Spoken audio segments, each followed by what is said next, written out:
All right, let's introduce our speakers and get going with the talk today. So Regan Stewart, PhD, is an associate professor, bilingual, English and Spanish, clinical psychologist, and the director of the Telehealth Outreach Program for Traumatic Stress in the Department of Psychiatry and Behavioral Sciences at the Medical University of South Carolina. Her research focuses on addressing mental health disparities among underserved youth through innovative service delivery models, particularly telehealth. Dr. Stewart is a nationally recognized expert in telehealth delivery of trauma-focused interventions for children and adolescents. She led the development of a training curriculum for telehealth delivery of trauma-focused cognitive behavioral therapy, parentheses, TF-CBT, parentheses, and has trained organizations across the U.S. in this work. Rosario Oregano, sorry, I was going to get that right. Oregano Aguayo is also a PhD in associate professor and certified bilingual Spanish and English clinical psychologist at the National Crime Victims Research and Treatment Center within the Department of Psychiatry and Behavioral Sciences at the Medical University of South Carolina and USC. Her research focuses on addressing mental health disparities among underserved populations, specifically Hispanic youth, through innovative implementation and dissemination methods. Dr. Rendo Aguayo directs the Puerto Rican Center for Intervention and Training in Trauma, a SAMHSA-funded program aimed at capacity building, resource sharing, technical support, and training in evidence-based trauma-focused interventions and telehealth as a service delivery model. And with that, I'm going to exit stage left and hand it over to our expert speakers. Thank you so much. And we're really excited to be with you all today. And it's so great to see so many people interested in today's topic, where we'll be talking about how to work with interpreters during our telehealth sessions. Before we get started with the presentation, just so you're aware, even though Dr. Stewart and I are fully bilingual Spanish speakers and English speakers, we train a lot of graduate students, postdoctoral fellows, licensed social workers to deliver trauma-focused treatment via telehealth. And whenever our clinicians are not bilingual, trilingual, or do not speak the language of our patients, we use interpreters to help bridge that access gap. This is a very important passion of ours because, as we are aware, there's not enough of us, so we need to really incorporate interpreters. This work that you'll be seeing here today was supported by a HRSA grant and the U.S. Department of Health and Human Services and the National Telehealth Center Excellence Award at NUSC and a SAMHSA grant. These are all our views and do not represent any of these agencies' views. We have no conflicts of interest to report. So let's get started. Today's webinar will be focused on 3 learning objectives that we hope give you the practical tools to incorporate interpreters in your telehealth sessions. But first, we'll start talking about what is language access exactly and why does it matter for telehealth. We'll describe the role of interpreters versus translators. There's a lot of confusion on this, so we'll clarify. And we'll also talk about different types of interpretation. You'd be surprised how many there are. And finally, we'll be focusing the major point of this presentation on, okay, what are the specific recommendations for working with interpreters via telehealth? So let's start off with, we forget that telehealth can still create disparities if we forget about language access. So in the United States and the world, although English is very much spoken worldwide, there's a ton of other languages that our clients may speak or prefer, such as you can see, Mandarin or French or Spanish, among others. And it's important to note that just because a client says they're bilingual or they understand your language as a provider, doesn't mean that that's their language of preference. So the first lesson learned is telehealth increases access, but it can decrease access if we're not mindful of language. So what is, when we talk about limited English proficiency, this is a term used broadly, LEP. We're talking about, in the context of the United States, individuals who do not speak English as their primary language or who have limited ability reading, writing, speaking, or understanding English. And this is referred to as limited English proficiency or LEP. And according to the US Department of Justice and many laws, which we'll discuss in a second, LEP patients are entitled to language assistance with respect to a particular type of service, benefit, or encounter.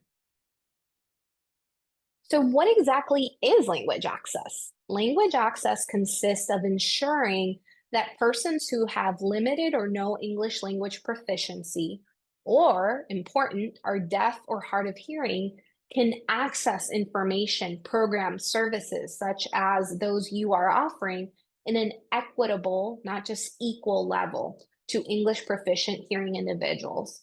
So, it's very important here that we're mindful that. Um, Providing the therapeutic intervention within interpreters is part of the equation. We also need to be mindful of our informed consents, our handouts, our activities. Are they also being offered in the language of preference for this patient? That is true language access.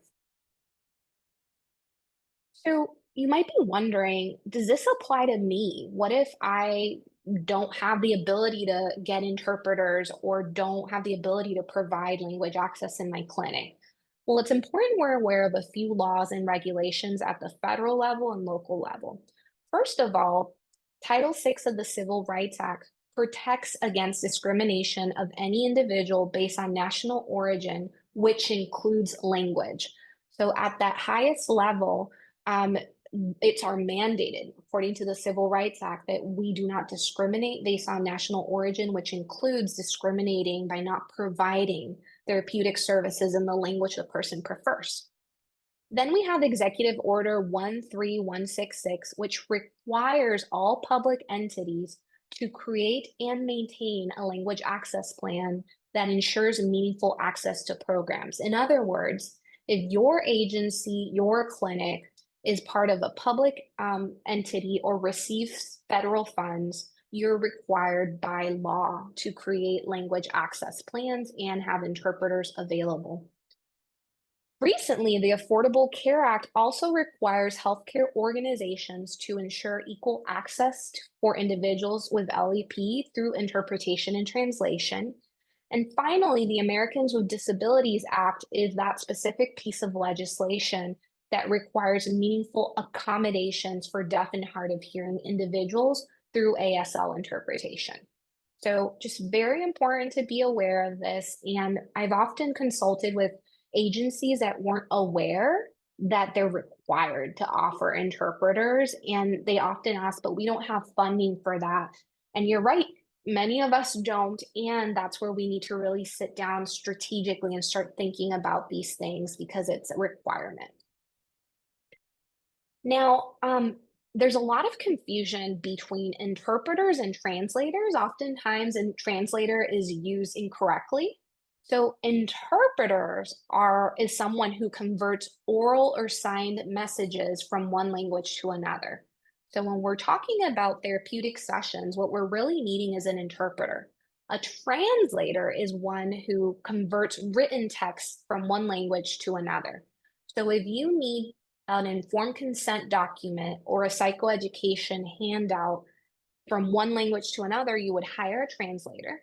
And if you need someone to interpret sessions for you in real time for a client, that's an interpreter. So I hope that we use the correct terminology after today. What is the role of an interpreter before we get into the specifics? The first thing to note is that an interpreter is trained professionally to facilitate communication. They're considered conduit. So an interpreter is very much a person who has specific training to listen to information while simultaneously providing that information in another language while checking for understanding and making sure that the patient's rights are not being violated, that they have access to meaningful services. They also have an ethical mandate to represent information accurately.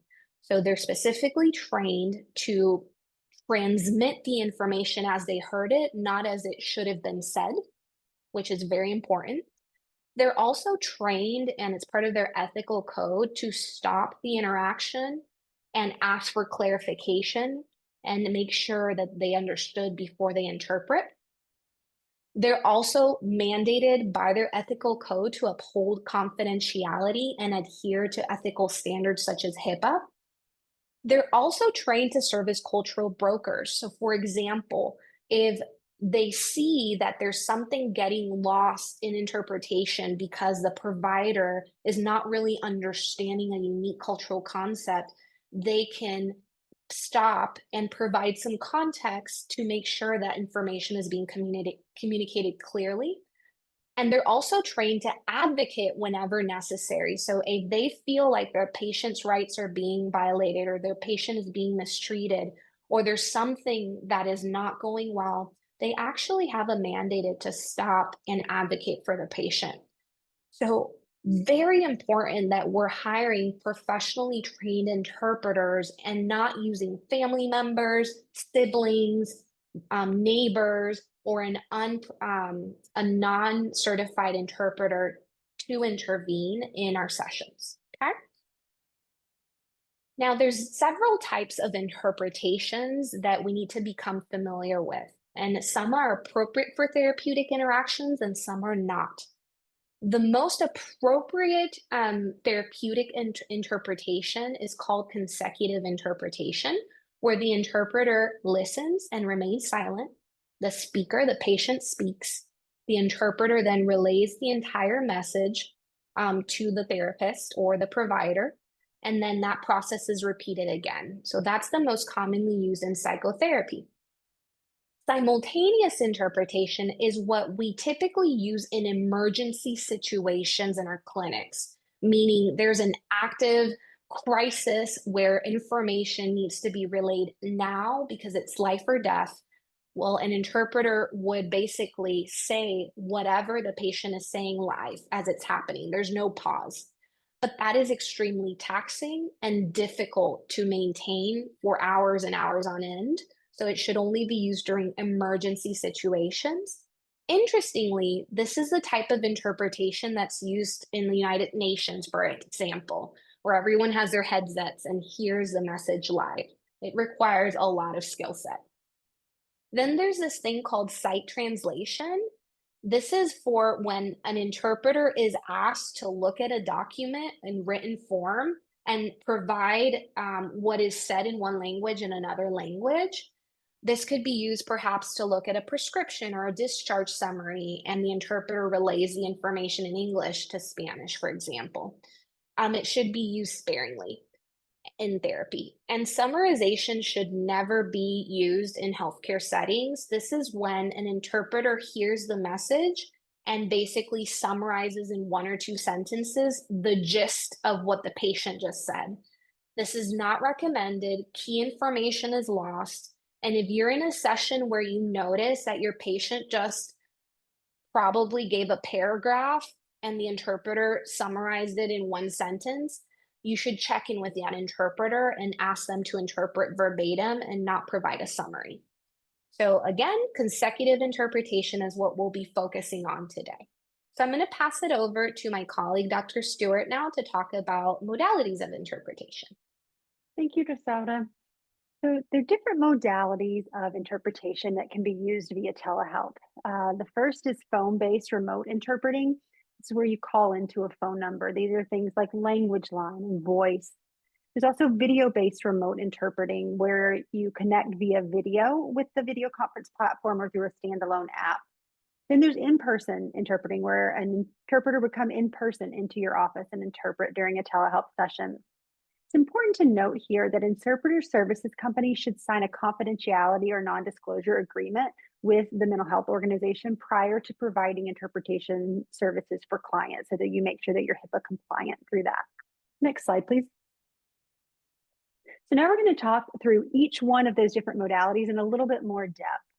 So the first thing we're going to talk about is phone-based interpreters via telehealth. So what happens in this situation is that the therapist calls into an interpreter services company phone line via the therapist's office phone or cell phone.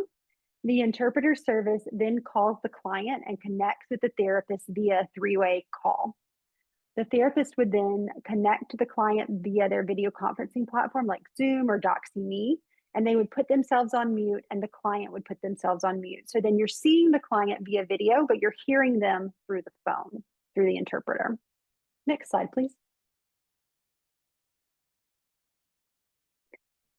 The next thing we're going to talk about is, in my opinion, the most ideal way to connect, which is through video-based interpreters via telehealth. And so there are two different ways to do that. The easiest way is to connect via video with the video conference platform.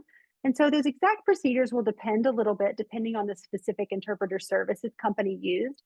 But basically, most times the therapist will provide a link to their video conference therapy room or session, and the interpreter will call via the link. And that way you'll have a three-way video conference call with the client, the interpreter, and the clinician. They're in a three-way call. Another way that you can do this is by connecting through a standalone app like the Stratus app. This app can be loaded onto most computers, tablets, or smartphones. As you can see here, there's like an iPad with a green surround on a stand. This is a Stratus app, and you could have that on the iPad on the stand and kind of bring it up right beside you and connect that way. You could also have it on your desktop. Next slide, please. So a couple of tips to think about when you're going to use interpreters via telehealth or interpreters in general. It's important to call and connect with the interpreter services first and orient the interpreter to your telehealth session, orienting them towards things like what video conference platform you're going to be using to connect with the patient, the purpose of the session, the length of the session, any therapy terminology you'll be using. You know, these are not mental health professionals, and so helping them to understand any mental health terminology you'll be using. Letting them know if you're going to be sharing documents from your screen, what they are and what they mean. It's also important to orient the interpreter to what you're going to be doing during the session. So oftentimes when we're doing trauma treatment, we're doing exposure-based activities, right? Where we're going to do things multiple times, and there's a reason for that. We really want to let the interpreter know that so that they interpret verbatim what we say each time. So you don't want to have a case where you're asking the client to repeat something multiple times and the interpreter is not interpreting that because they're thinking, oh, the client already said that, we don't need to repeat. So letting them know that ahead of time can be quite important. Next slide, please. Now, a few tips also for during the session. So once you connect to the client, orient them to using the interpreter. You're going to want to let them know, you know, I need you to say just a few sentences and then pause and give a break for the interpreter to interpret. Even though you're going to tell the client that, oftentimes they'll forget and they'll keep going. So I will orient them to a hand signal, right? So if I hold up my hand like this, I need you to stop for just a second and give the interpreter time to interpret. You're also going to want to think about yourself on that, as well as the clinician, making sure you're only using a few sentences at a time and also taking a break to let the interpreter interpret. Looking directly at the client when speaking is very important. You don't want to look at the interpreter. You're not building that relationship with the interpreter. You're building that relationship directly to the client. So you're speaking directly to the client, even though that interpreter is going to interpret what you're saying. You also want to ask the client if they can hear the interpreter clearly. I've experienced multiple times where the client didn't hear everything the interpreter was saying, and that caused an issue. You really want to avoid using jargon and overly complicated terms. Those things can be difficult to translate. And I would also encourage you to even think about that with your English speaking clients, right? What psychological terminology are we using and how can we use it in everyday terms? You really want to avoid slang and idioms, things like hit it out of the park. Those really don't translate appropriately. And so try to make a conscious effort not to use those. Can you go to the next slide, Rosanna? Oh, can you go back one? I'm sorry. I had just a couple more things to say here. So another thing to think about when you're using interpreters, and one thing that can be really beneficial about interpreters is that, as Rosanna mentioned earlier, they can really act as cultural brokers. And so they're interpreting what's being said, but they can also help you understand your client's behavior at times. So I want to give you a specific example. In the past 2 weeks, I was supervising a clinician who had a session with a patient, and she was telling me, you know, the patient was just up around the room talking and saying things that sounded nonsensical. She would just start singing out of the middle of nowhere for no reason. This was a child client. And she said, I was really having a hard time understanding this, but the interpreter let me know at the end of the session that what the child was doing is she was singing theme songs from a popular Mexican telenovela or soap opera. And so it wasn't as odd as the clinician thought it was because she was just singing something she had heard before. And so that's one thing that can really be helpful with interpreters. They can help you understand things sometimes if you're not understanding what's happening. Next slide, please. So after the session, when you're documenting in your notes, it can be very helpful to document the fact that you used an interpreter. So as an example, in our charts, we would say something like client's primary language is Spanish, session completed with assistance from language line, interpreter, Maria number, blah, blah, blah. And so it can be helpful to really have that there and document it in your chart. It's also important to debrief with the interpreter. So if you think about when we're seeing clients for trauma, we are seeing them over multiple weeks. We are seeing them get better over multiple weeks. We have an interpreter. Oftentimes when you're working through a company, you'll have a different interpreter each time. And so that interpreter is just there for that one session. And say, for instance, if you're doing the trauma narration and they are hearing very detailed account, even multiple times of the child's trauma, that can be very difficult for an interpreter. They're also not trained in mental health. And so we really want to talk with them about secondary traumatic stress, what some of those symptoms might be, and how to help connect them with services they might need. You also can debrief with the interpreter, asking them about anything that you might have missed during the session. Even though the interpreter is interpreting exactly what is being said, sometimes there are cultural undertones of what's being said that the interpreter can really help you to understand. Next slide, please. Some additional tips here. If you're calling a client and they don't answer, I would suggest not hanging up, but leaving a message. So you can tell the interpreter services ahead of time, hello, if the caregiver doesn't answer, I'd like to leave a message saying blah, blah, blah, blah, blah. That way they can go ahead and leave a message right there for them. And then, as I mentioned earlier, asking that interpreter for feedback. Next slide, please. As Rosaura mentioned earlier, it's very important to only use professional interpreters, and this is for a variety of reasons. The first reason is that the clinician cannot be sure if you're using family member, friends, or other community members, you can't be sure that the message is being delivered accurately, that what you're being said is what's actually being interpreted. You also can't, it's also important to note that the client might be missing vital information. If that family member is just summarizing and not telling everything that's been said, they can be missing that vital information. Another important thing to note is that the act of interpreting for a loved one can be distressing for a family member or friend, particularly if you're talking about traumatic events.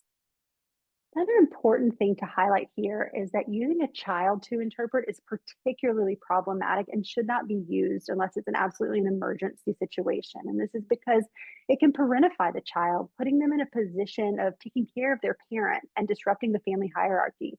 So, normally a caregiver is taking care of the child, the parent is taking care of the child. When you have the child interpreting, that's putting the child in a position of power and a position of taking care of that parent. And we really don't want to do that and disrupt that family hierarchy and structure. Next slide, please. Regan, if I can add two stories here about just experiences that we've had, right? One of them being, like Regan mentioned, we provide trauma-focused treatment for children and adolescents. And I remember a few years back getting a referral from a young girl who was struggling with nightmares and a lot of post-traumatic stress symptoms, but we couldn't really figure out a traumatic event per se. And in further conversation with her mom, we realized that the child had been put in a position by 911, sorry, but had been put in a position by the school guidance counselor to serve as an interpreter for another child who was reporting a traumatic event of sexual abuse. So in the school, there was no one to relay the information, and they used another child. And so it was very problematic to see how being in that position created an event where this child was now having post-traumatic stress symptoms. Another example of this is personal. When I was completing my pre-doctoral internship, I was doing a rotation that offered mental health services in a school. And I was in the school lobby waiting to be called in for to see my client. And as I'm waiting, I speak Spanish, so I'm seeing this evolve in front of me. A guidance counselor tells us a high school student in English, tell your mom that we really need to talk about your failing grades. It's bad. And the child saying in Spanish to the mom, oh, she just wants you to know I've been doing great. And she's going to tell you in a second about how I'm just doing absolutely great in school. So these are just some examples, right, of how we really need to be mindful to not put kids on the spot with interpretation. I also want to highlight and lift up a comment made in the chat. Joanna Ramos pointed out, and I want to read it specifically, best practice tip, refer to using the services of an interpreter, not using an interpreter, which is regarded as dehumanizing. For example, we do not say using a clinician. So thank you, Joanna, for educating me on that. And we will definitely be using this in the future, using the services of an interpreter. And there's also some comments about Affordable Care Act rules and changes. So I encourage you to look at the chat for more information. Okay.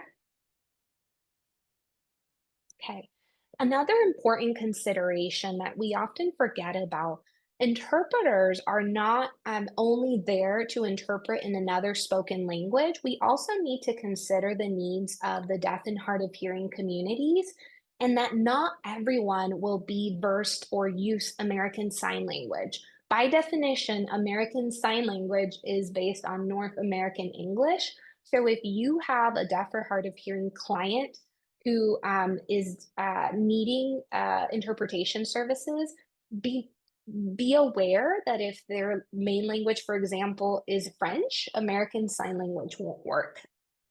So we need to be mindful of that. And also, in some cases, even a person who is sort of familiar with American Sign Language might not have grown up formally educated in American Sign Language, and they might need what's called a certified deaf interpreter who has an extra skill set and knowledge in more local signage or more, interpreting sign language that is not typical ASL. And sometimes you need the incorporation of a certified deaf interpreter. So my suggestion here would be when you do a phone screen or you get more information, that you make sure that you are incorporating questions around what type of interpretation would be most helpful, what type of accommodation, so that you're adequately prepared. Okay. The other thing too, with our deaf and hard of hearing clients, please do not assume or think that it is appropriate to ask these clients to lip read or to communicate in written form only. It is very important that we're seeking the proper interpreter services for this population. And also to not to make assumptions about cognitive abilities or diagnosis without proper access to language access. We could get into assuming that a client does not have certain cognitive capabilities or does not meet certain requirements. And what really the problem is that they cannot communicate effectively in English, and we need to get an interpreter. Okay. So I encourage you all, and the slides in this presentation will be available for all of you on the website indicated. Gussler et al. In 2022 published a paper titled Implementing Telehealth-Based TFCBT with Supportive Interpretation. I just want to call out that this paper is a great case study for all of you who are doing therapeutic services with kids in particular. But I want to highlight table 2 of this paper because it summarizes some specific recommendations that are useful when we think about telehealth and interpretation. One of them is internet connectivity. We know that a lot of our clients that we serve have low bandwidth in their areas, and it's already an unstable connection when they're just with us in our video sessions. So a couple of tips. If you notice low bandwidth, you might ask your interpreter to disable their video so that after they introduce themselves, so that they're not taking up as much bandwidth, but they're still there listening and interpreting with the audio. You might explore backup or alternative telehealth meeting platforms. So, all platforms, as you might be aware of, take up more or less bandwidth. So, if you're working with interpreters, you might want to explore platforms that require less bandwidth or take up less bandwidth. You might consider, if you're able to, how to provide patients with data hotspots to better support their connectivity. I know this involves extra costs, but there might be local grants or donations where you can buy hotspots and supply those to your clients, particularly when we know they'll need extra bandwidth for interpreters. And important to check in for understanding. One way to do this is the following: asking your patient, could you please repeat back to me what you just understood or what I just said? The patient says it, and then you ask the interpreter, please interpret verbatim what they just said. And that way you can make sure that information is adequately being said or relayed. I cannot tell you how many times I've supervised cases where my trainee uses this technique and they're shocked to hear that the client, what they just got out of the session or what you just said, is completely not what you meant. And so it's important then to clarify again to make sure you're repeating the information in a way that's more understandable. Or perhaps when the session ends, take a little time to check in with the interpreter. Hey, I noticed that there were some discrepancies in the information my client was understanding. What could I have done differently? What tips do you have? What do you think went wrong? And in some cases, in all honesty, I've had to request a new interpreter because I noticed that they were simply summarizing and not really doing a good job at providing information verbatim or as accurately as possible. Okay. The other important tip is around building rapport. As you can imagine, having this third person either in the virtual room or in the physical room or in the phone, it's just awkward. What are they doing there? Are they going to keep my information private? So I would suggest that before you even start a therapeutic intervention, that first session, when you introduce yourself, introduce the interpreter, let them talk about their confidentiality and HIPAA requirements. Have you an orientation to what the role of the interpreter is versus your role and how they're here to collaborate with you to ensure that all information is transmitted in an accurate and understandable way. You might check in with them. What has your experience been using interpreters before? What are your concerns? What can we do to make it better? And I have found that the interpreters I've worked with really are phenomenal at engaging in these conversations, at answering questions and concerns, and putting the patient at ease that what is talked about in the room stays in the room. I've also really addressed this issue of when we do our telehealth sessions, please, I'm going to be focusing on you and I want you to focus on me. The interpreter is going to be here to support us and then to transmit information, but I want to make sure I build a relationship with you. And also, sometimes, especially when working with kids, after the interpreter introduces themselves, I just ask the interpreter to take off video so the child is less distracted because it's a little bit harder for them. They want to focus perhaps on the interpreter. And then here's another thing. Sometimes in some cases, particularly in trauma treatment, we wish in an ideal world that we could have the same interpreter each session because it's hard to introduce a new face to sensitive material each week. So, one thing to keep in mind is you might want to explore with your interpretation company if there's a way to make appointments with the same interpreter each week if you know ahead of time when sessions will be scheduled. I've been able to do this in some instances, but if it's not possible, just making sure that every time the interpreter has space to introduce themselves, that you could do a brief check-in with the interpreter to orient them to the session, the client, the subject, before each session, and to just explore the possibility, if you really like an interpreter that did a phenomenal job, to see if they would be available for next week at the same time, for example. I'm going to stop right here. I know we have several comments in the chat. I want to make sure I'm being attuned to those and mindful of those because we're almost at the end of our presentation anyways.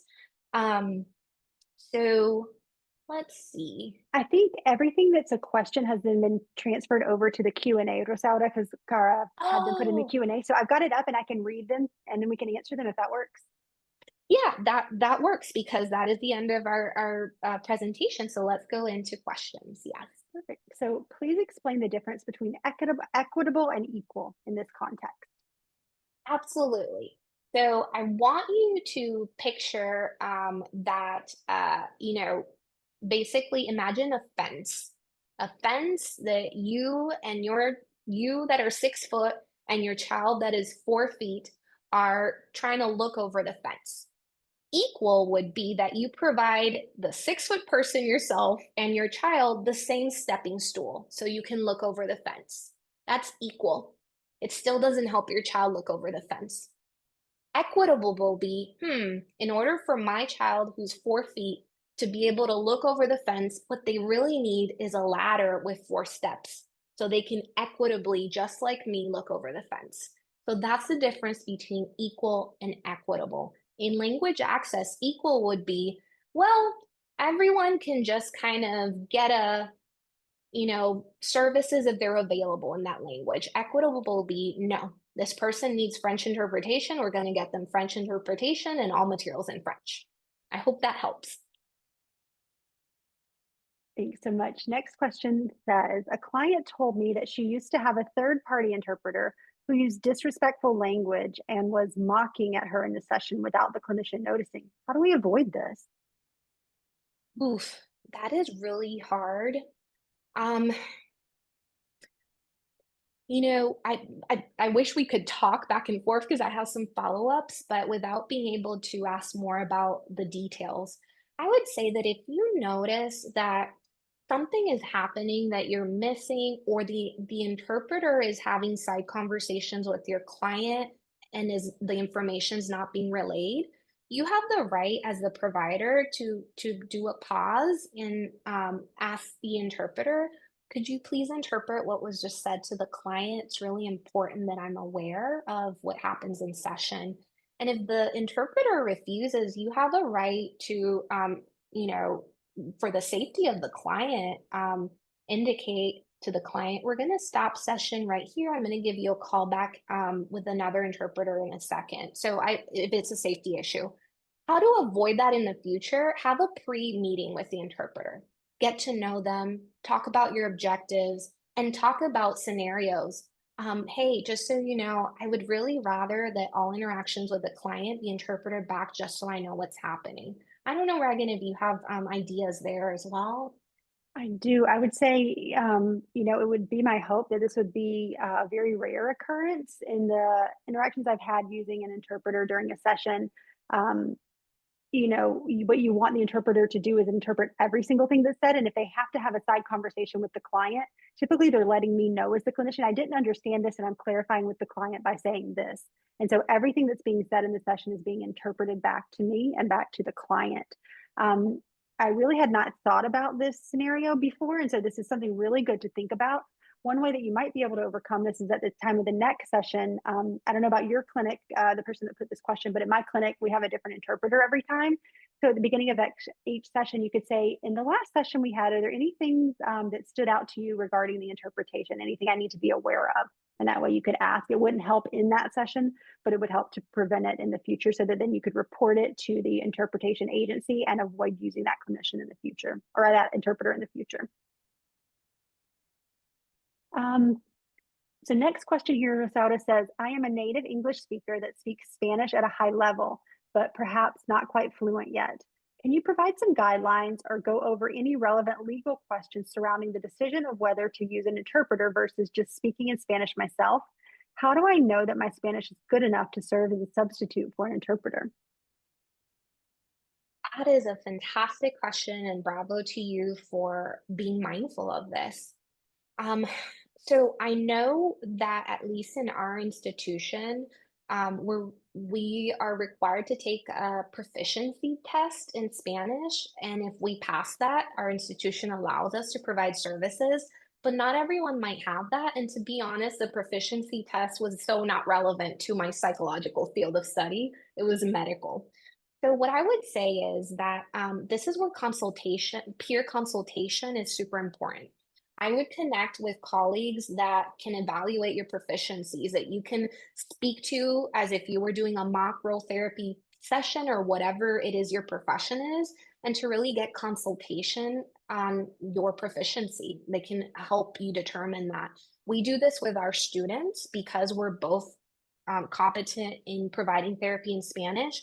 We really assess our students before they can provide the service. Another thing would be to take continuing education credits in the language. So trying to seek opportunities to perhaps get C's in Spanish and really absorb that technical language before you start doing therapy. One resource for this is nctsn.org. I'm going to put it in the chat. This is a great resource for free CEs in topics of trauma, post-disaster intervention, mental health, and there's a lot of offerings in Spanish. I don't know, Regan, if you have other suggestions. It's so tricky. Absolutely. I would say those are exactly what I would recommend. And my thought was also, if you're thinking about, do you yourself have the proficiency to provide the service in Spanish? I would encourage you to role play, just as Rosalda was mentioning, an actual session you might have with a client.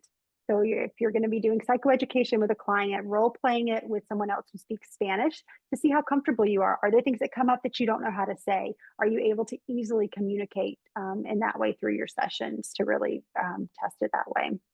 The next question, Rosalda says, how do you decide when to use an interpreter versus trying to find and refer to a provider who speaks the same language as the client? And if it's okay with you, I'll take that first and then pass it to you.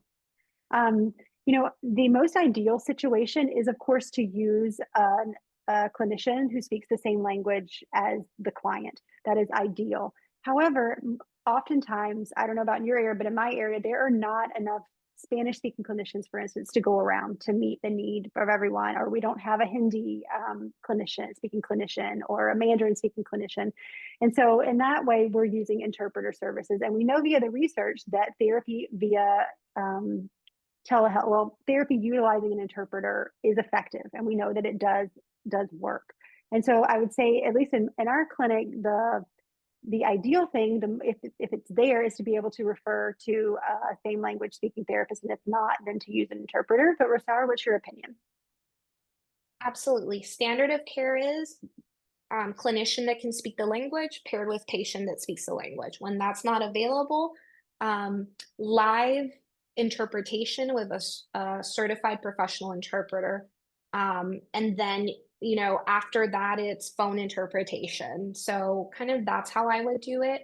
The other thing too is be aware that we need to call clinics to confirm that we can refer clients, because oftentimes there's turnover. So we might think that we're referring to a clinic that has that service, but their staff member left, or so always double check before referring patients, for sure. Thanks, Rosalda. Next question says, what recommendations do you have for setting appointment lengths to accommodate for services with interpreter? And what I would say to that is, I always let my trainees and my clinicians know it's going to take you twice as long to do a session via interpreter as it would if you're just utilizing English. And that's because everything that's being said is then being interpreted each way, from English to Spanish, Spanish back to English. And so just knowing, in a lot of organizations, you don't have the option to have a longer session. It's the standard 45-minute to 50-minute session. And you just have to set your expectations within that session that we're only going to get through about half the amount of material that we would if we were not utilizing the services of an interpreter. If in your organization you have the ability to lengthen the session, you can also do that. One thing to keep in mind, however, with lengthening session, especially if you're working with children and young children, is that they can only handle so long of a time before their attention span lapses. So keeping that in mind. Rosalda, anything else to add on that one? Nope, you answered exactly what I would say. Yes, double, triple. All right, next question says, I've had some clients be scheduled with me without an interpreter, where they speak and understand some conversational English, but they appear to maybe not have English vocabulary related to emotions and thoughts. Do you have advice for feeling out when interpreters are needed in these cases? And if so, ways of advocating? Great question. So, very important that if you are, if to the extent possible, asking what is your, what languages do you speak? And what languages do you speak at home? What language do you use to talk about emotions? And that'll really give you a cue because people are more honest about that and say, well, really, we speak at home all the time in X language. I just understand a little bit of English. That would be your cue that it's best practice to have an interpreter in session and check it out. The client can choose to code switch between English and their preferred language, but at least the interpreter is there in case they code switch or they feel like they need to use their native language for a few topics. So the best answer to that is if you're sensing there's lack of understanding, things getting lost in the mix, it's time to get an interpreter or when the client requests one. Those are the two reasons to get one. Thanks, Ms. Autumn. Next question says, if you have some experience in a language, what is the thought about a non-fluent speaker greeting the family in the language? Is this viewed as joining with the family, or are there considerations suggesting that we not do this? Good question. Reagan, is your sense like a front desk person kind of?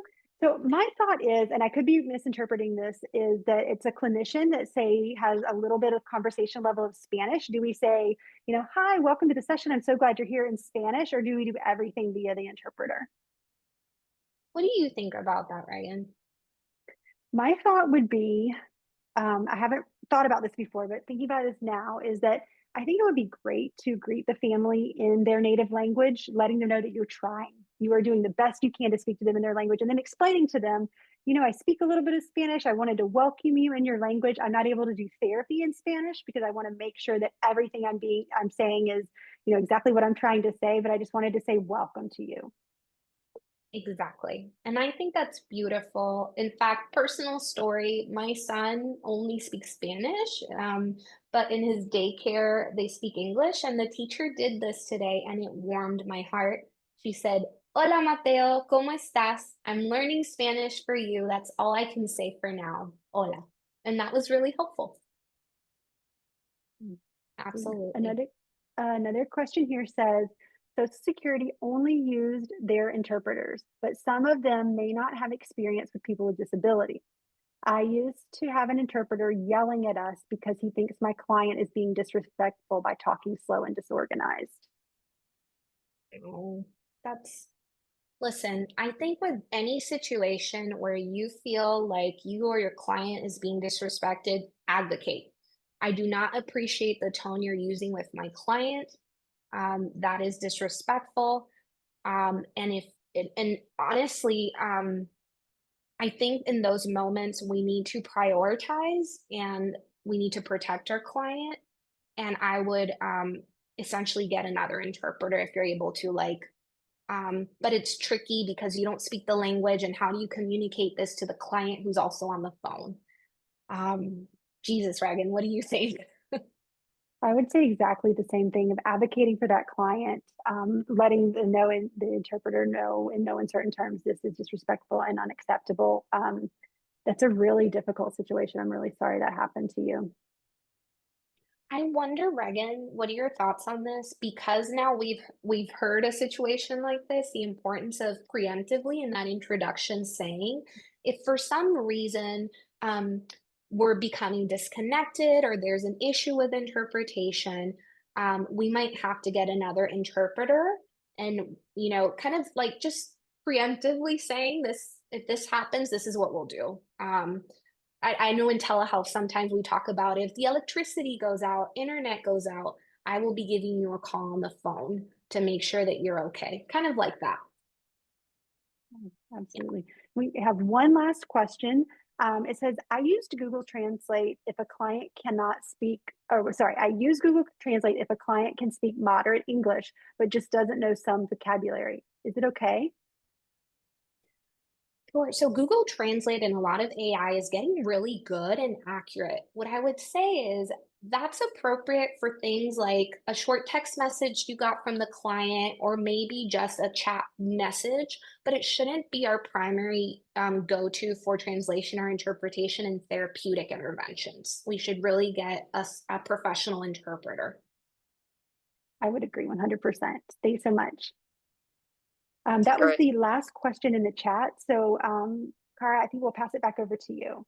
Yeah, that was a great set of questions, by the way. A lot of them I was thinking about as well. So thank you for placing those in the chat or in the Q&A. In the Thanks, Q&A, Garrett. I think we There's did. no more questions in the Q&A, and I want to be really respectful of everyone's time. It's almost the top of the hour. So thank you so much for joining us today. Our emails were there on that last slide. If you have any follow-up questions or want to connect, please feel free to reach out to us via email, and I hope you have a great rest of your day.